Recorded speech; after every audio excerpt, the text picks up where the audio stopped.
दोस्तों, यह कहानी एक जवान लड़के और उसकी भाभी की है जो सच्ची घटना पर आधारित है। एक दिन की बात, कार्तिक की भाभी रिया की कमर में बहुत जोदा दर्द हो रहा था क्योंकि उनको कमर में लचक पड़ गई थी। कार्तिक ने रिया के बेडरूम में आया और बोला, चलिए भाभी, आप लेट जाइए, मैं आपकी कमर पर बाम लगाकर हल्की मालिश कर देता हूँ ताकि आपका बचा हुआ दर्द भी ठीक हो जाए। रिया ने उसे मना करते हुए कहा, नहीं रहने दो कार्तिक, मैं खुद कर लूंगी। कार्तिक ने कहा, आप खुद से बाम तो लगा लेंगी लेकिन मालिश करना बड़ा मुश्किल होगा, मैं आपकी मदद कर देता हूँ, इससे आपको बाकी का दर्द भी ठीक हो जाएगा। यह कहकर कार्तिक कुर्सी सदा उठकर बेड पर रिया के पास आ गया और उसे लेटने के लिए कहा। भाभी जी बताइए, कहाँ लगाना है रिया? हाय, कार्तिक की हमदर्दी और फिक्र देखकर अब उसे मना नहीं कर पाई। हकीकत में दर्द का बहाना बन आकर कार्तिक को परेशान करना चाहती थी। वह शर्माते हुए पेट के बल लेट गई और अपनी कमीज को कमर से थोड़ा ऊपर कर लिया और कहा, यहाँ पर लगाओ। कार्तिक ने थोड़ा सा बाम अपनी उंगली यूं पर लिया और धीरे धीरे रिया की कमर पर मलने लगा। जैसे ही उसके हाथ रिया की पीठ पर पड़े, उसे एक सुकून का एहसास हुआ। कार्तिक ने धीरे धीरे मालिश करना शुरू कर दी और उसका हाथों का स्पर्श रिया को बहुत आरामदायक लगा। जब जब कार्तिक के हाथों की उंगलियां उस एक कमरबंद के पास आईं, रिया का दिल जोर से धड़कने लगा, लेकिन उसने खुद को संयम में रखा और कार्तिक की मदद का आभार माना। कार्तिक ने पूछा, भाभी, ज्यादा दर्द कहाँ हो रहा है? बा, रिया उस समय थोड़ी असमंजस में थी, अनजाने में जवाब दे बैठी, थोड़ा सा नीचे है। कार्तिक ने फिर से थोड़ा और नीचे बाम लगाने की कोशिश की। भले ही वह मालिश सिर्फ औपचारिकता थी, लेकिन रिया को कार्तिक के हाथों का स्पर्श बेहद सुकून दे रहा था। भाभी जी, अगर आप सलवार को थोड़ा नहीं कर दें तो बाम अच्छे से लग सकेगा, कार्तिक ने कहा। इस रिया थोड़ी ही चकिचाना, फिर भी उसने अपनी सलवार को थोड़ा सा नीचे सरका दिया। नाड़े के बंद होने के कारण सलवार पूरी तरह से नीचे नहीं हो सकी, लेकिन कुछ हद तक सरक गई। कार्तिक ने फिर कहा, भाभी जी, आपकी त्वचा कितनी साफ है, बहुत ही गोरी है। कार्तिक की इस बात पर रिया के गाल शर्म से लाल हो गए,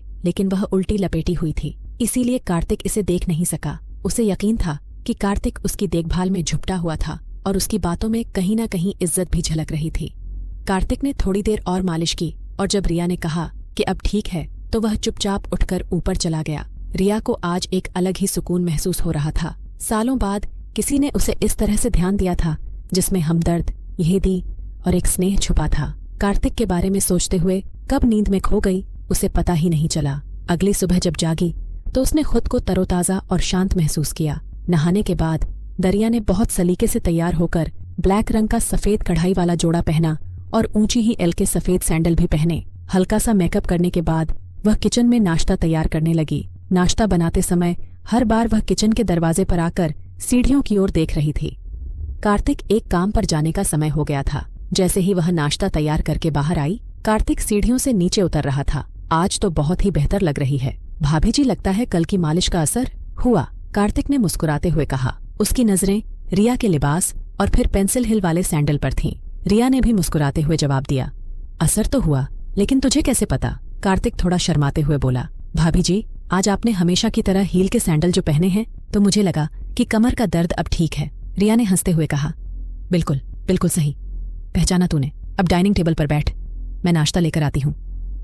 फिर दोनों साथ में नाश्ता करने लगे। इसी बीच कार्तिक ने रिया से पूछा, भाभी जी, आप कभी साड़ी नहीं पहनती क्या? रिया ने जवाब दिया, पहनती हूँ, लेकिन बहुत कम साल में, एक आध बार अगर कोई खास मौका हो तो। क्यों? सांसे कार्तिक ने कहा, नहीं, बस इसलिए कि मैंने आपको कभी साड़ी में नहीं देखा। मेरा ख्याल है आप पर साड़ी बहुत ही खूब जमेगी।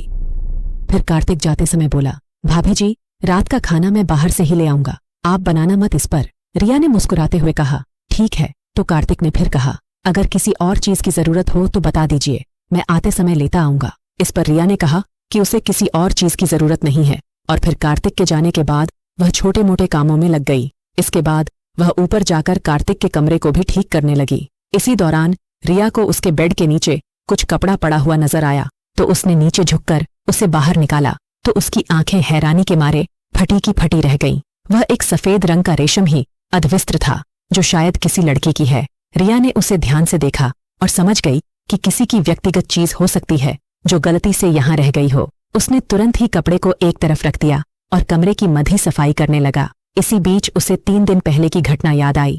रोहन और रीना इसी कमरे में एक दूसरे के साथ थे। उसे लगा कि यह कपड़ा शायद रीना का ही होगा। रिया ने कपड़े को उठाकर देखा तो उस पर कुछ सफेद दाग नजर आए। उसे समझ यह देर नहीं लगी कि वह लोग कैसे हैं। इस दागों को देखकर वह किसी दूसरी दुनिया में खो गई। तभी अचानक बाहर मुख्य दरवाजे पर दस्तक हुई तो उसने उस कपड़े को वापस बैठकर नीचे रखा और बाहर आकर दरवाजे की ओर देखा।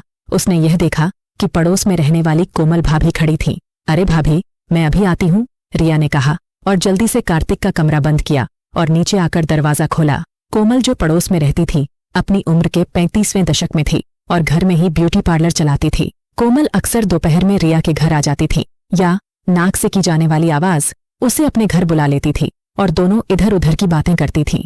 उस समय उस दिन भी रिया और कोमल गली मल्ली की ढेरों बातें कर रही थीं। कोमल के जाने के बाद रिया ने एक बार फिर से नहाने का मन बना आया। सुबह कार्तिक ने साड़ी का जिक्र किया था, इसलिए नहाकर उसने नीले रंग की प्रिंटेड साड़ी पहन ली और साथ में सिल्वर रंग का पेंसिल हील वाले खूबसूरत सैंडल भी पहने। कार्तिक के आने का समय भी हो चला था और वह शाम के 4 बजे ही आ गया। जब रिया ने दरवाजा खोला तो कार्तिक उसे बड़े गौर से देखने लगा। उसे अपनी ओर इस तरह से ध्यान से एकता हुआ देखिए। मुस्कुराते हुए अदा से बोली, ऐसे क्या देख रहे हो? कार्तिक मुस्कुराते हुए बोला, वाकई भाभी, आज आप इस साड़ी में बहुत ही खूबसूरत लग रही हैं। यह कहकर वह अंदर आ गया और वह साथ में रात का खाना भी लाया था। आ भाभी, आ, मैं ऊपर जा रहा हूँ। फ्रेश होने के लिए आप एक गिलास शरबत बना दें, प्लीज। रिया ने उसकी ओर मुस्कुराते हुए देखा और कहा, हाँ हाँ, क्यों नहीं। उसके बाद कार्तिक ऊपर चला गया और फ्रेश होकर जब नीचे आया तो उसने एक आरामदायक टी-शर्ट और शॉर्ट्स पहना हुआ था। रिया ने शरबत बनाया और उसे अपने बेडरूम में ले आई और उसने वहां पर कूलर लगा हुआ था।